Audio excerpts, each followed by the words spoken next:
3 sentences. That was all it took for me to realize my neighbor wasn't borrowing my tools anymore. He was quietly convincing himself they belonged to him. Looking back now, I can honestly say the scratches on my equipment never bothered me as much as the look on his face every time he wandered into my garage like he had every right to be there. And that's the strange thing about being a decent person. Sometimes you don't notice you're being taken advantage of until your own kindness starts feeling like a prison. My name is Ryan Mercer. And until all of this happened, I would have told you I lived on the kind of street people dream about. A quiet neighborhood just outside Springfield, Missouri, where kids rode bikes until sunset, neighbors waved while mowing their lawns, and Saturday mornings smelled like fresh-cut grass, coffee, and somebody grilling burgers before noon. I liked simple routines. I worked as a maintenance supervisor for a local manufacturing company, came home every evening around 5, ate dinner with my wife Emily, and then disappeared into my workshop for an hour or two, because that's where I relaxed. Some people watch television. Some people play golf. I restore furniture, repair broken things, and build projects that usually take 3 times longer than I expect, because I enjoy the process more than finishing them. That garage wasn't just a place to store tools. It was 20 years of overtime pay, birthday gifts, Craigslist bargains, estate sale finds, and lessons my father passed down before he passed away himself. Dad always used to tell me every tool has 2 prices. The first price is what you pay the cashier. The second price is the years it takes to learn how to use it without ruining whatever you're working on. I didn't understand that when I was a teenager, but by the time I hit my 40s, every saw, every drill, every wrench hanging on those walls carried memories money couldn't replace. My compound miter saw paid for itself renovating both bathrooms in our house. My welder came from an old mechanic who insisted I promise never to let it rust. Even the beat-up tile saw sitting under the workbench reminded me of helping my younger brother rebuild his kitchen after a pipe burst. Emily always teased me that I knew exactly where every screwdriver belonged, while I still couldn't remember which cabinet held the cereal bowls. And honestly, she wasn't wrong.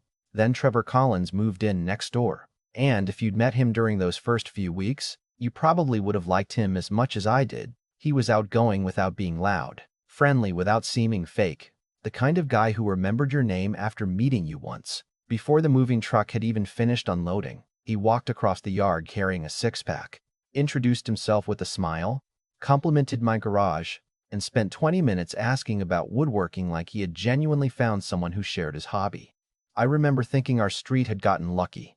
A week later, he knocked on my front door looking almost embarrassed. "Hey Ryan, I hate asking this already, but would you mind if I borrowed your tile saw? I'm replacing the bathroom floor and mine died halfway through the job. I'll bring it back tomorrow." It seemed like the easiest yes in the world. "Sure, no problem."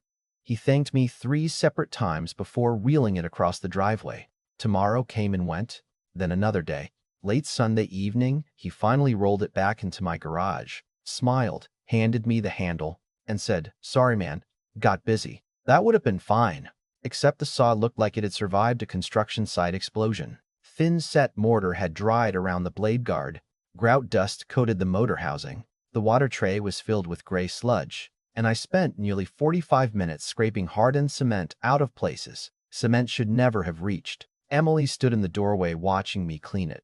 "He couldn't have done this before bringing it back?" she asked. I shrugged because I genuinely didn't want to create awkwardness with the new neighbor. "It's not worth making a big deal over."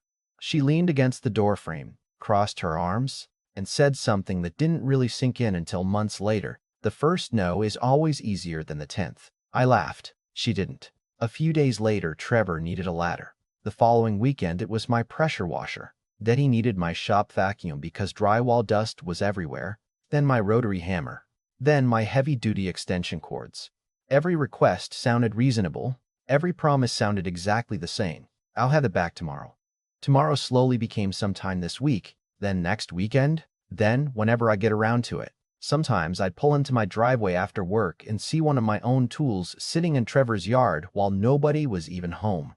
One Saturday morning, I decided to repair part of my backyard fence after a storm, walked into the garage to grab my impact driver, reached for the empty hook where it always hung, and immediately knew where it was. I walked next door, knocked, and Trevor answered wearing flip-flops with a mug of coffee in his hand like it was the most relaxed morning in the world.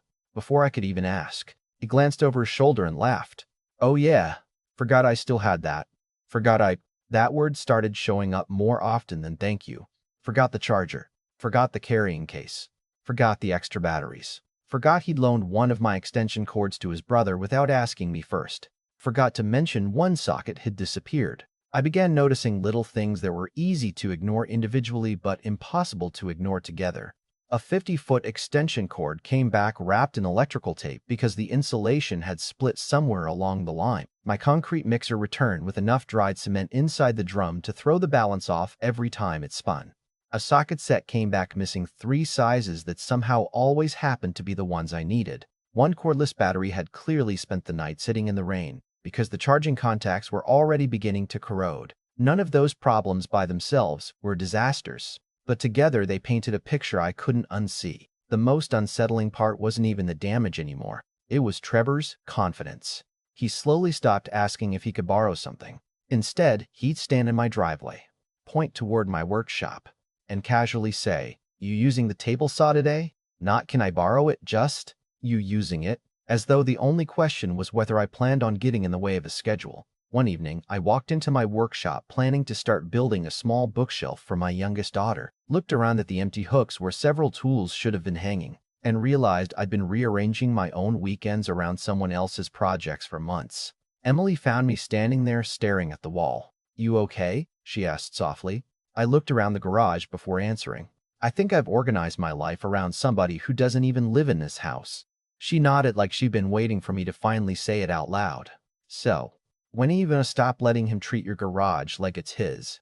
I didn't answer right away because deep down I already knew the truth. I just wasn't ready to admit that saying yes over and over had slowly taught Trevor one dangerous lesson. One missing impact driver turned into 2 missing batteries, then a missing air compressor hose, and somewhere along the way, I stopped asking myself why Trevor always seemed to need my equipment and started asking myself why I kept pretending this was normal. The strange thing about being taken advantage of isn't that it happens all at once. It's that it happens so slowly you keep moving your own boundaries without realizing you've crossed them. Looking back now, I don't think Trevor ever woke up one morning planning to become that neighbor. I think every time I smiled and said, "No problem," he quietly convinced himself there really wasn't a problem. A couple of weeks later, my friend Mike came over to help me build a built-in cabinet for our laundry room. We'd been planning it for almost a month. Lumber was stacked against the garage wall. Measurements were marked out. Coffee was already brewing. And the only thing left was to fire up my table saw.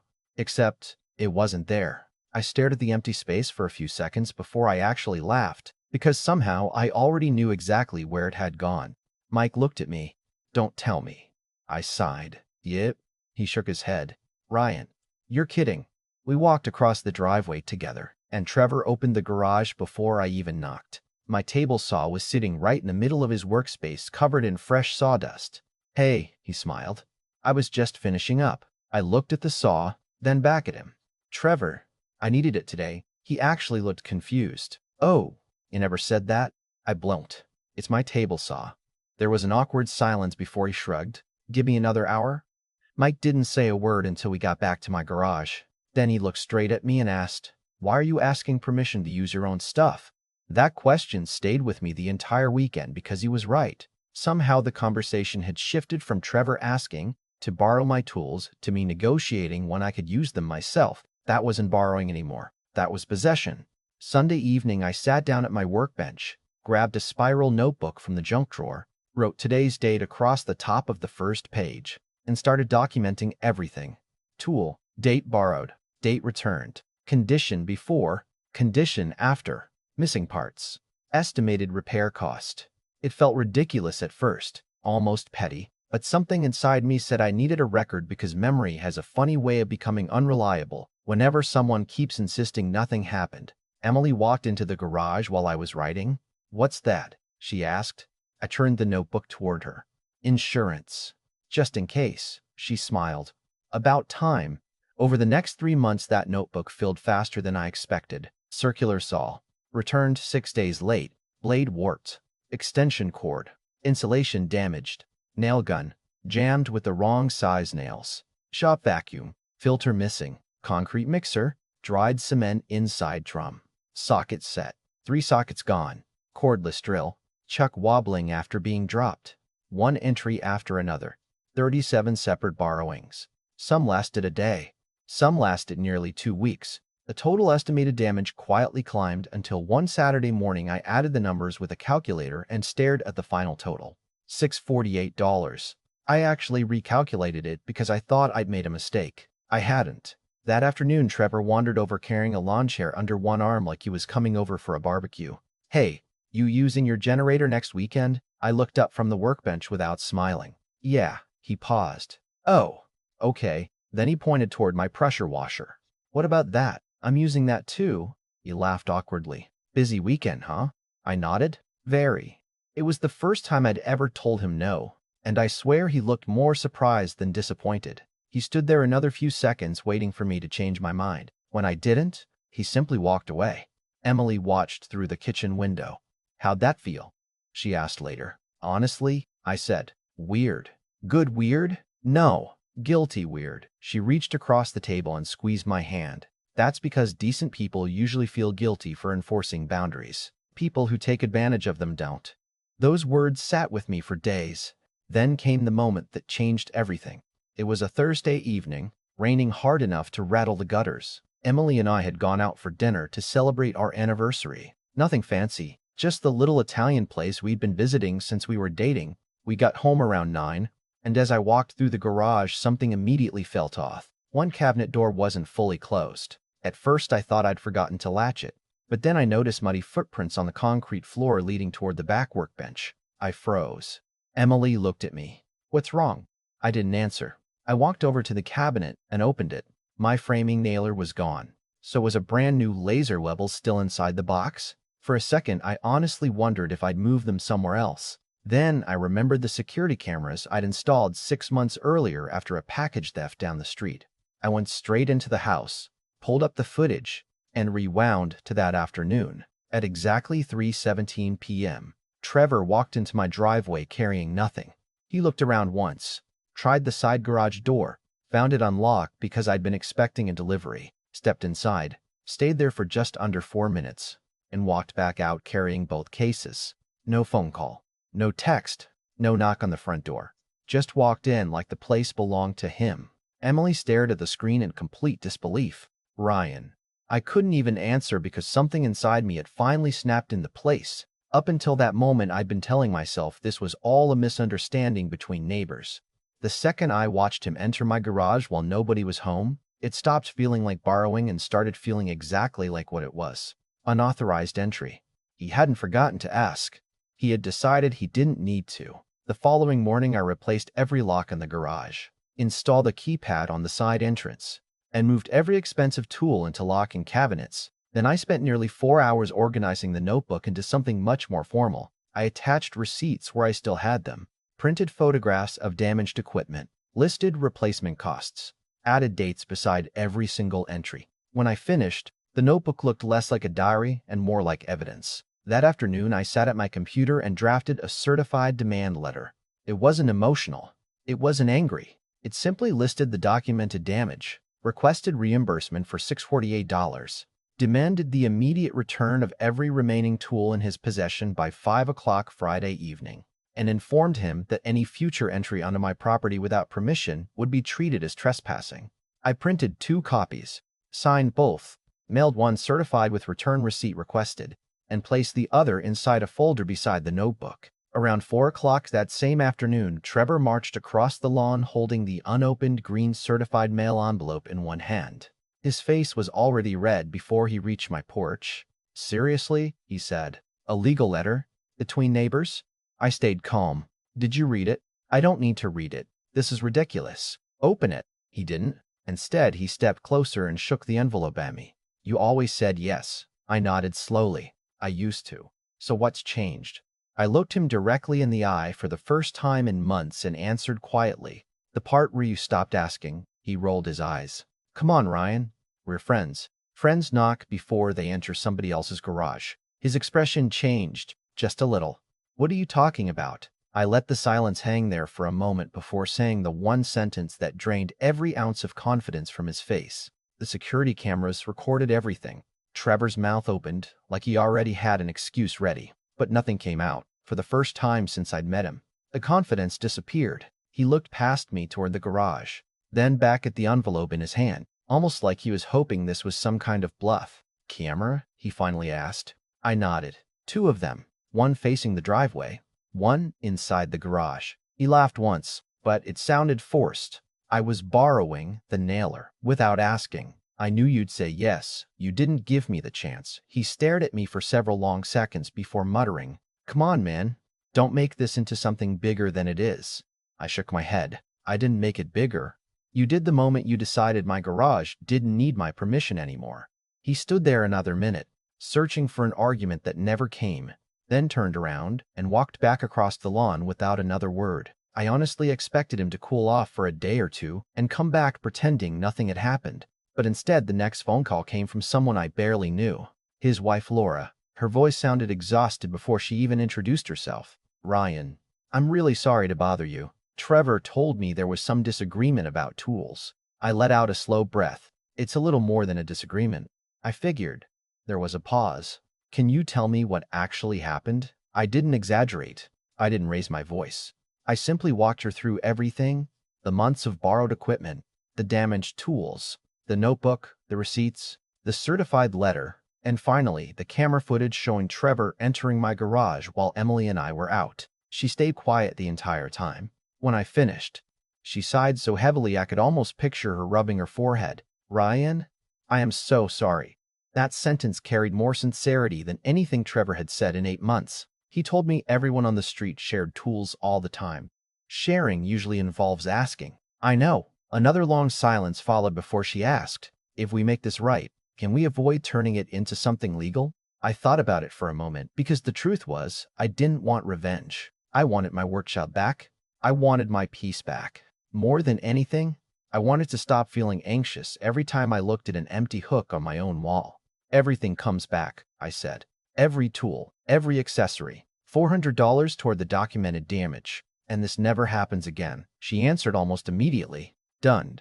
2 evenings later, I opened my front door and found a plain white envelope sitting on the welcome mat. 4 crisp $100 bills. No note, no apology, just the money. The next morning, right after sunrise, I heard a truck door close outside.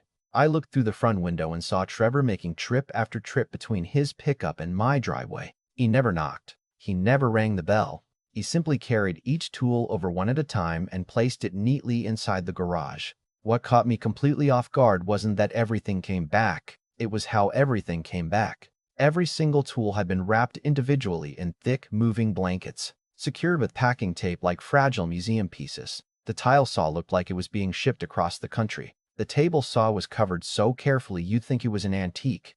Even the extension cords were coiled neatly with fresh Velcro straps, instead of being tied in knots the way they'd always returned before. I stood there, watching through the partially open garage door, while Trevor quietly unloaded the last toolbox. He looked over once. Our eyes met. For a second I thought he might finally apologize. Instead, he gave one small nod, climbed into his truck, and drove away. That was the last time either of us ever stepped onto the other's property. Over the following weeks, something unexpected happened. The tension disappeared. Not because we became friends again. We didn't. We simply became neighbors who understood exactly where the property line was, both literally and figuratively. I installed one final cabinet inside the workshop, locked every expensive tool inside it, and slipped that little spiral notebook onto the top shelf. It cost me less than $2 at an office supply store. 4 months of notes, dates, receipts, and photographs turned into $400 returned. Every missing tool recovered. And perhaps more importantly, the end of a situation that should have never lasted as long as it did. Looking back now, I don't think the biggest lesson had anything to do with tools. It was about boundaries. Kind people spend so much time worrying about looking rude, that they sometimes forget the other person stopped worrying about being respectful a long time ago. I don't hate Trevor. Honestly, I hope he learned something from all of it, because I know I did. These days, if someone asks to borrow a tool, I still say yes, more often than no. But now there's one simple difference. They ask, they know exactly when it's coming back. And if they bring it back damaged, we talk about it before it becomes a habit. Funny enough, Nobody has treated my garage like a free hardware store ever since. So, now I'm curious. What would you have done? At what point does borrowing stop being borrowing and start becoming entitlement? Would you have cut Trevor off after the first damaged tool? Or did I wait far too long before standing up for myself? Let me know down in the comments because stories like this always seem to split people right down the middle. And if you've ever dealt with a neighbor, friend, or even family member who slowly crossed every boundary you tried to give them, share your experience below. Don't forget to like the video. Subscribe if you enjoy real stories about everyday conflicts and satisfying resolutions. And I'll see you in the next one.